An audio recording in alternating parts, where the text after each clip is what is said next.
Transisi energi di Indonesia dapat dianalogikan seperti mengganti kebiasaan minum kopi manis menjadi kopi tanpa gula.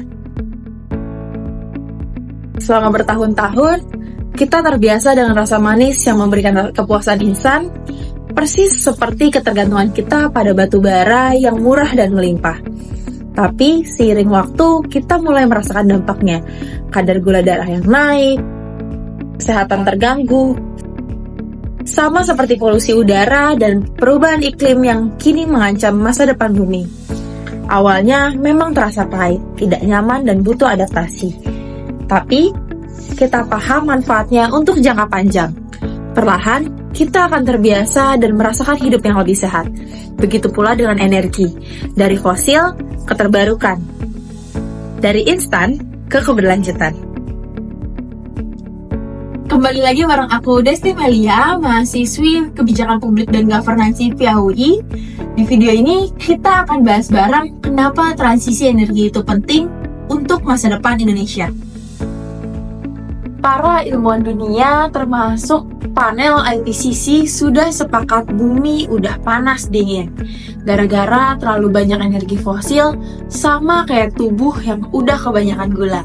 Emisi dari batu bara jadi biang kerok perubahan iklim, bikin udara kotor, dan menurunkan usia harapan hidup, termasuk juga yang tinggal di dekat PLTU. Pertanyaannya, seberapa serius Indonesia berani mulai ngopi tanpa gula? Kalau kita bandingkan, India sudah berhasil membuat 40% lebih pembangkit listriknya dari energi non-fosil. Bahkan jadi yang keempat terbesar di dunia. Sementara Indonesia masih 67% lebih listriknya berasal dari batu bara. Itulah sebabnya polusi udara di Jakarta dan kota-kota besar masih menjadi masalah utama, terutama buat kesehatan pernafasan. Hal ini menunjukkan bahwa Indonesia masih sepenuhnya belum dapat melepaskan diri dan sangat bergantung pada penggunaan batu bara sebagai sumber energi meski dunia terus bergerak menuju energi terbarukan. Padahal, pemerintah Indonesia sudah punya target 23% energi terbarukan di 2025 lewat Perpres dan aturan turunan. Bahkan, mau pensiunkan PLTU lebih cepat. Tapi, masalahnya tidak sesederhana itu. Selain itu, salah satu tantangan utama penggunaan energi terbarukan adalah sifatnya yang intermittent, yaitu ketidakmampuan untuk menghasilkan listrik secara terus-menerus atau continue sepanjang hari. Ketidakpastian ini tentu menjadi kendala besar bagi sektor industri yang membutuhkan pasokan listrik stabil dan konsisten. Industri seperti smelter nikel memerlukan energi yang konstan untuk mempertahankan produktivitas tinggi. Dalam jangka menengah hingga jangka panjang, PLTU berbasis batu bara sebenarnya masih bisa menjadi solusi yang paling realistis dan efisien untuk menjaga pasokan listrik nasional. Negara kita sedang bergerak dari negara berkembang menuju negara maju dengan target akan mencapai Indonesia Emas tahun 2045. Tentunya pertumbuhan ekonomi tinggi akan dicapai apabila hilirisasi mineral dan industrialisasi bertumbuh secara masif. Energi merupakan salah satu instrumen menarik investasi untuk mendukung pertumbuhan ekonomi tersebut. Tidak ada negara yang berkembang pesat ekonominya tanpa dukungan energi. Di Indonesia, masih ada tantangan teknis. Misalnya, energi surya hanya ada saat matahari terbit. Teknologi penyimpanannya memang sudah semakin maju, tapi belum semurah batu bara yang selalu siap sedia. Ada juga masalah harga, karena komponen panel surya dan alat-alat ramah lingkungan wajib 40% buatan Indonesia. Padahal, industri lokal juga belum siap. Akhirnya, harga menjadi mahal. Masalah legal dan kontrak juga bikin ribet. PLN udah terlanjur bikin kontrak jangka panjang sama PLTU. Kalau diputus, bisa jadi kena denda triliunan rupiah. Sementara, listrik di Jawa Bali malah kelebihan pasokan. Jadi, harus gimana sih? Menghadapi tantangan transisi energi, Indonesia perlu langkah nyata dan terintegrasi di berbagai bidang, seperti resep baru untuk kopi tanpa gula yang lebih sehat. Pertama, reformasi legal dan institusional. Indonesia dapat percepat pengesahan revisi RUU Energi Baru Terbarukan yang berfokus secara eksplisit pada pengembangan energi terbarukan murni, bukan pada proyek-proyek turunan dari energi fosil.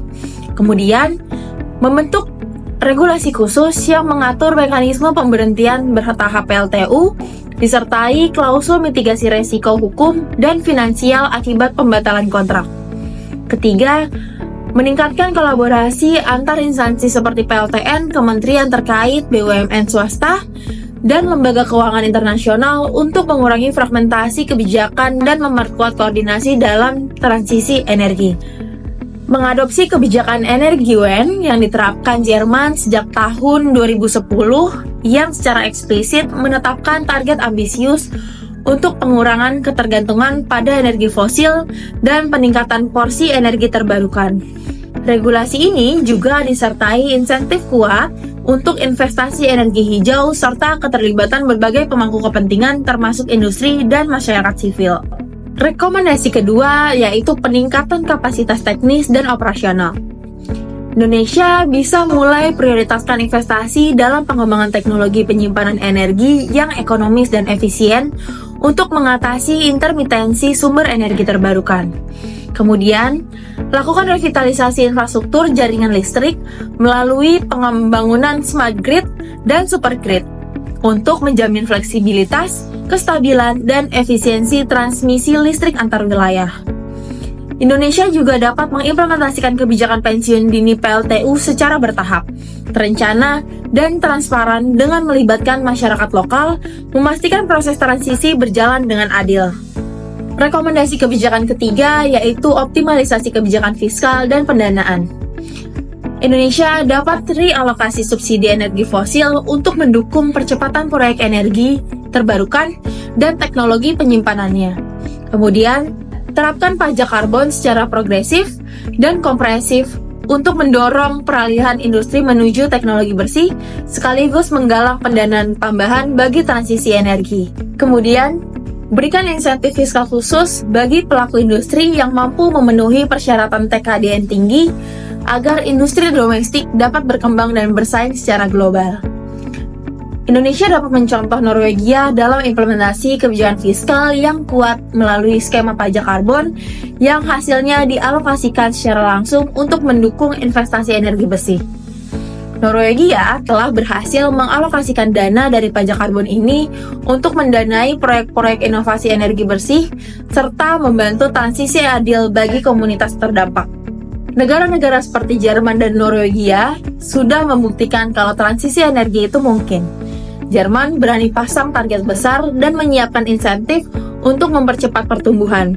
Norwegia juga sudah sukses mengelola dana pajak karbon supaya transisi ke energi bersih bisa berkelanjutan, sekaligus dapat membantu masyarakatnya menyesuaikan diri.